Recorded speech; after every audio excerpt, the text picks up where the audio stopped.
I'm Nancy Gay with Breakthroughs News. Commitment, transparency, trust, and engagement. Because sickle cell patients like Donovan are transfused so often, their bodies develop antibodies, which can make finding matching blood very difficult. March is Colon Cancer Awareness Month, and I'm joined by gastroenterologist Dr. Cynthia Harris, and she's going to tell us a little bit more about how we can treat and even prevent the disease. It's a bit windy, but there's not a cloud in the sky, and that's why Moffitt Cancer Center is out here. From the moment a patient calls Moffitt Cancer Center to make an appointment to the moment they ring the bell signaling the end of treatment, we want to make sure that their experience is world-class. Florida's blood centers also sent over 1,000 bottles of water. Plus, we donated more than $24,000 to the American Red Cross Haiti Relief Fund thanks to our dollar per donor effort. If you wake up with a cup of joe, you may be doing more than just getting an energy rush. Raising HDL cholesterol levels may not reduce your risk of heart attack, and more teens are making the decision not to light up. With your Medical Minute, I'm Nancy. For many, the sound of erasers clapping and the sight of equations on the blackboard may conjure up childhood memories of math class. But for Dr. Alexander Anderson, this may be the cure for cancer. We're trying to use mathematical models to predict how a tumor grows and spreads in a patient. Dr. Anderson is a mathematical oncologist at Moffitt Cancer Center in Tampa, Florida, the only cancer center in the world to house an entire mathematical department. You know, mathematics classically has a bad rap as being something that's not applicable to the real world. But the reality of it is that mathematics is the language of life. And life is exactly what's on the line when Dr. Anderson sets about solving the problem in front of him. The things that's really cool about mathematical models is that I can run many different treatment scenarios through a mathematical model without ever applying them to a patient. So it's really a way to kind of predict the future based on the current state of the patient. Dr. Anderson believes these models will ultimately produce better long-term outcomes for patients, but that doesn't necessarily mean eradicating the cancer completely. And our kind of classic idea of treating cancers was to find the magic bullet. But what we find, especially with metastatic disease, is that when we treat continuously with a drug, that cancer will initially respond and then recur.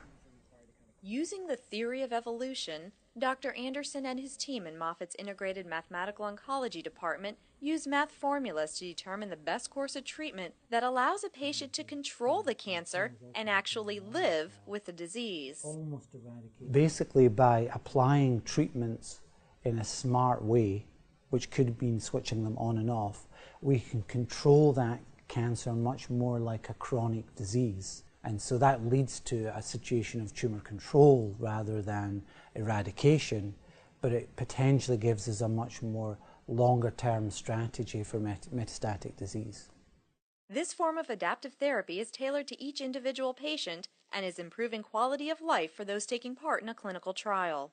We've been able to control those cancers in 11 patients now for almost 2 years.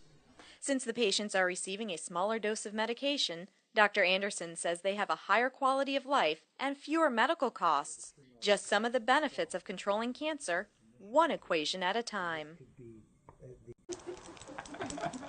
Having a little dog dance on their bed is the last thing a patient might expect at Moffitt Cancer Center. It's a long-haired Dachshund Chihuahua mix. And she does this thing where she goes on her back leg and waves at you. Lucy is a pet therapy volunteer. Once a week, she goes from room to room visiting the patients in the hospital. Yeah, she knows when it's Thursday. She's all excited. But life wasn't always so good for the 3-year-old Chewini.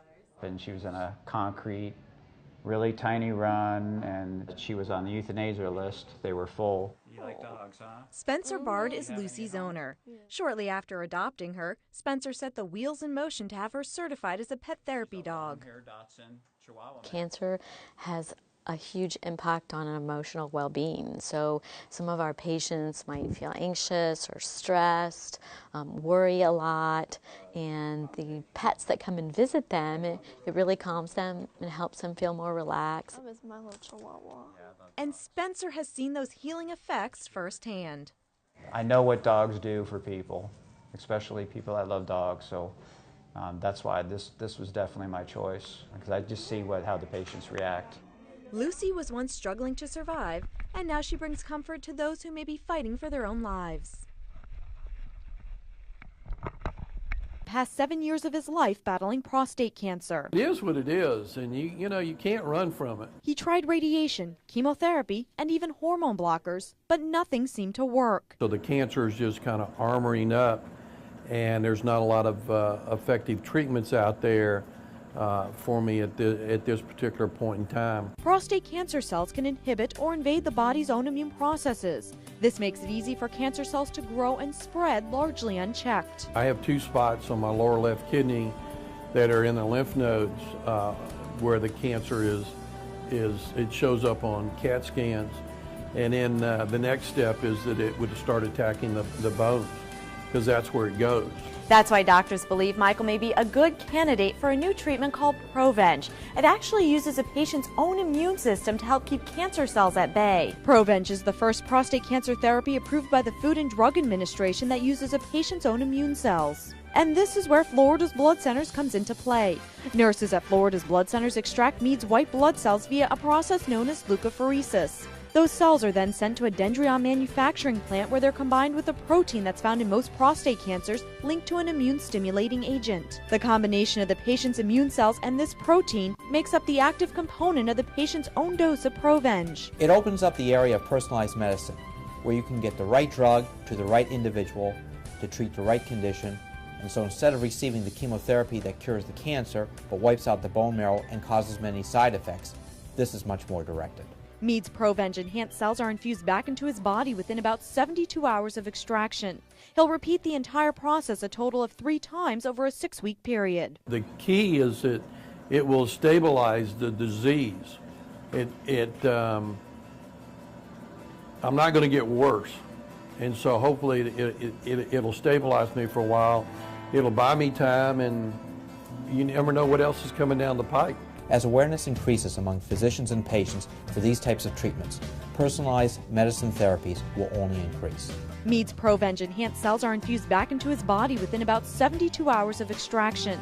He'll repeat the entire process a total of 3 times over a 6-week period. Florida's Blood Centers currently has 2 sites that are ready to accept Provenge patients, and 2 more sites are on tap. It's cutting edge medical technology, medical science.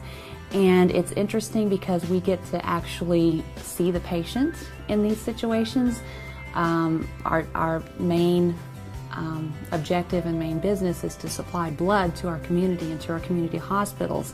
And while we really enjoy that, it's also nice now to get to be more directly involved with the patient and directly involved with their treatment and seeing things progress. As for Dendreon, they are working on this type of approach to treat other forms of cancer, and that gives hope to patients like Mead who have run out of options. My attitude is, it may win, but I ain't going down without a fight. I'm Nancy Gay for Florida's Blood Centers, where local heroes are saving lives.